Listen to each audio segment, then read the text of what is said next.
Bonjour, bonjour et bienvenue à Art sur les Manguiers. Cet après-midi sous le manguier, on est à Yaoundé et on est venu voir Jean-Michel Dissaquet. Suivez-moi.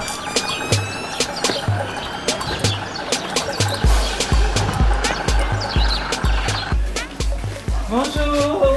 Bonjour Louise. Bienvenue au laboratoire Moudiki. Merci, merci. Je te présente Liliane. C'est une étudiante de l'Institut de Beaux-Arts Cheikh Anta Diop à Yaoundé où elle est en stage ici. Ok, merci. Je t'invite à entrer sur le laboratoire Moudiki. Welcome. Merci. Welcome to... En tout cas, c'est plein d'énergie. On sent qu'il y a plein d'énergie, plein de choses qui se détachent. Alors, si tu me dis pourquoi Moudiki? Moudiki, pour moi, c'est la liane en fait. Ici, c'est un lieu. C'est la liane. Et pour moi, la liane symbolise l'entrée et la sortie du sang dans le cœur. C'est la symbolique de vie. C'est le symbole de l'amour, du dialogue, de l'échange. Ici, c'est un lieu d'échange où tous les arts se rencontrent, tous les artistes se rencontrent, les musiciens, les plasticiens, les comédiens. On essaie de mélanger ces choses-là pour trouver le point d'intersection qui existe entre ces différents arts. Donc, Moudiki, c'est pour le partage, c'est l'amour en fait. Et si maintenant ça serait qu'on parlait de Jean-Michel Dissaquet? On peut s'asseoir, on peut s'asseoir, là. Je peux faire, bon. Ouais. Alors si tu disais à tout le monde là, qui est Jean-Michel Dissaquet? Qui est Jean-Michel Dissaquet? C'est vrai que certaines personnes me disent qu'on me présente plus. Je suis, mais je vais toujours me présenter. Je suis Dissaquet,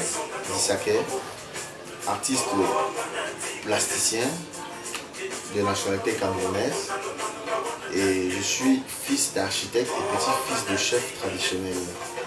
Depuis ma tendre enfance, j'ai toujours été passionné par le dessin, l'art et tout ça. Et je travaille sur la résurrection de la matière morte. J'ai commencé par travailler avec les lianes parce que lors de vacances, quand j'étais en classe de 3e, je suis allé au village dans la forêt avec un de mes cousins chasseurs. Il a coupé une liane et il s'est abreuvé du liquide qui est à l'intérieur. Et moi, il a agité.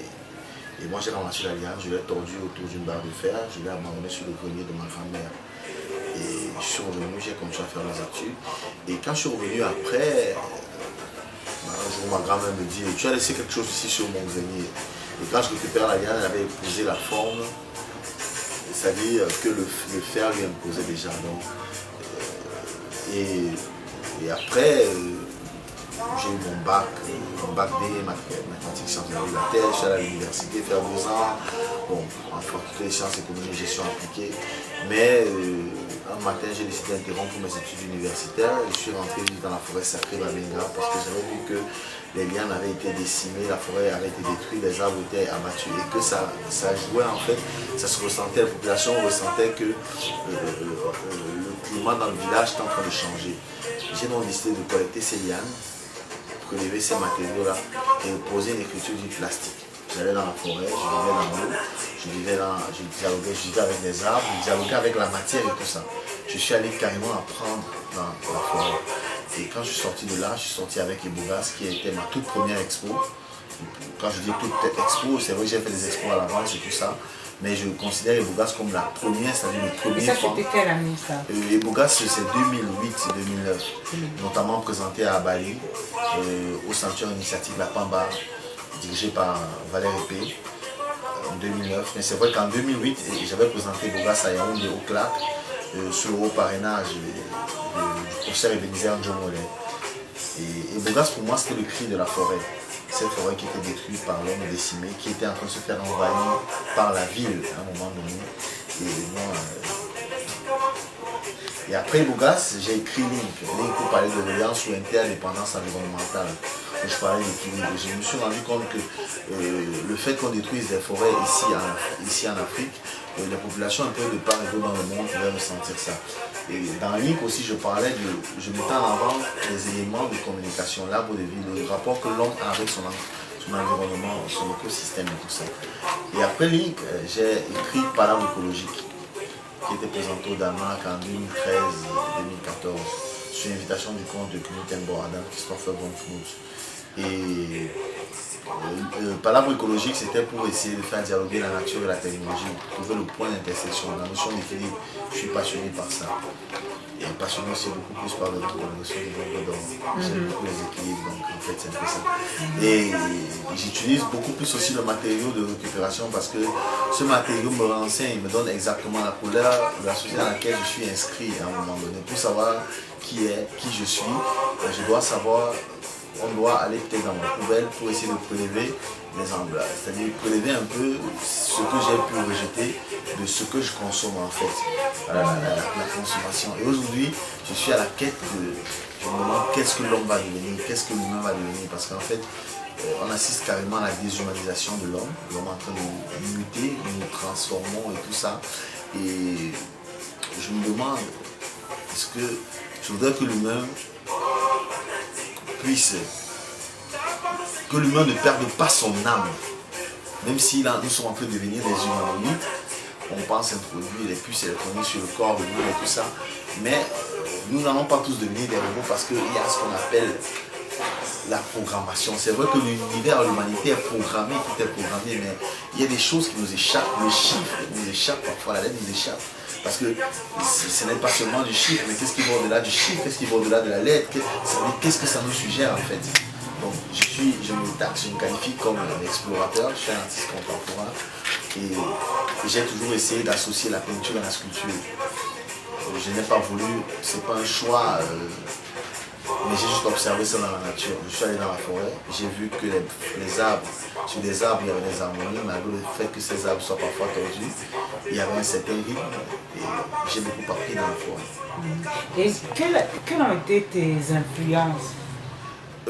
Pour dire mes influences artistiques. Je vais dire que la personne qui m'a d'abord influencé, et je vais être honnête, c'est d'abord mon grand-père maternel, le grand-père, Sa Majesté Dissaké, qui est décédé. Pourquoi? Parce que dès ma tendre enfance, il m'achetait toujours des rames de papier et des crayons d'abord, et après je lui demandais toujours le bic noir.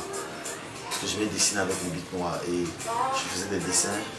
Et une fois aussi, j'ai un de ses fils qui est décédé aussi, qui m'a offert un jour, il y avait un problème au village, il fallait faire la pierre tombale, la pierre tombale d'un oncle. Et qu'est-ce qu'il fallait faire? On demandait d'écrire là-dessus. Et moi j'étais tout petit, j'avais vraiment envie de me dire d'écrire, j'avais peur. Il me dit n'aie pas peur. Donc j'ai fait de la sérigraphie. Donc c'est là que je pars. Et après j'ai travaillé avec Paul-François Épor. C'était pas trop ça, je travaillais moi-même aussi. Et je suis allé chez Joël Pador, pour le dire. Je ne sais même pas s'il en est conscient, mais ce monsieur. Coucou tonton Joël! Ce monsieur m'a donné des conseils. Des conseils, il me parlait, il me donnait. Je suis allé chez lui 3 fois. Et parfois, je ne sais pas si parfois il percevait ça comme si c'était une sorte de révérence. Mais ce n'est pas une révérence parce que pour un artiste, il faut être sincère. Parce que la sincérité va avec le trait. Quand on manipule les éléments, c'est pas un jeu quoi en fait. C'est une composition, c'est la musique et ça transcende parfois aussi nos choix personnels pour aller vraiment vers. Je suis parti, j'ai travaillé et aujourd'hui voilà ce que je présente au monde. Donc lui, je dirais aussi que j'ai étudié presque tous les monuments du Cameroun. J'ai travaillé avec Bob Basson et Gitolo parce que sur la question du nombre d'or, sur c'est-à-dire la sculpture africaine. Alors si on revenait à Moudiki, tout à l'heure tu nous as reçu avec l'espace Moudiki. Alors Moudiki c'est quoi exactement? Moudiki c'est un laboratoire. On dit Moudiki. Moudiki. Moudiki veut dire en Douala la liane. Moudiki c'est un laboratoire libre d'art visuel en fait. C'est un lieu d'échange et de partage entre tous les artistes en fait. Nous avons déjà travaillé en collaboration avec le SICA, grand projet de résidence, avec l'artiste française Atikin, qui est venue ici, dont les œuvres ont été créées ici, et qui avait été mises en évidence par le SICA, mais en partenariat avec le studio Moudiki. Et nous avons aussi travaillé avec la plasticienne américaine, la plasticienne américaine Anne Head Gregory, qui nous a soutenus ici pour la mise sur pied Moudiki Library, qui est la librairie du laboratoire Moudiki, une librairie qui est là où il y a des livres pour les artistes, et des livres qui nous renseignent sur l'évolution de l'histoire de l'art dans le monde, l'art actuel, et puis ce qui a eu à se passer bien avant nous, quoi. L'art post-moderne et tout ça. Et aussi, nous avons reçu aussi ici d'autres jeunes artistes qui viennent se former, des étudiants qui viennent de l'université de Yaoundé 1 notamment, les étudiants aussi de l'Institut de Beaux-Arts Cheikh Anta Diop qui viennent ici en stage, d'autres jeunes désœuvrés que nous décidons d'initier au métier de l'art qui viennent ici volontairement. Voilà.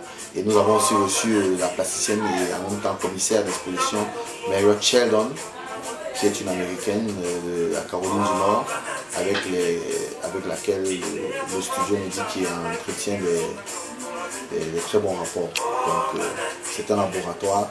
Au départ c'était mon atelier, mais aujourd'hui j'ai tout perdu. C'est devenu un laboratoire, c'est pour les artistes, c'est plus pour moi, quoi. Donc le laboratoire Moudiki a aussi eu à recevoir un vieux de 58 ans, parce que chez nous ici on dit toujours que les vieux ne dialoguent pas avec les jeunes, mais il y a eu un vieux de la vieille qui s'appelle Ben Bombiloto qui est venu en résidence au laboratoire Moudiki, et de cette résidence est né des vêtements, les parures aujourd'hui qu'il propose, qui sont faites à base des chambres arrière et des roues en fait. C'est-à-dire qu'il fabrique des vêtements avec ce qui veut dire qu'ici aussi on a 2 mannequins. Il y a la section mannequinat ici qui est dirigée par Kiki Mouvois, et aussi il y a aussi Alima, il y a Omoko Élysée. Il y a eu des formations, des chassiers ici, c'est vraiment, ça bouillonne, ça bouge. Il y a l'artiste Becky Bay qui compose aussi. Il y a des instruments de musique qu'on a eu à créer, à refaire.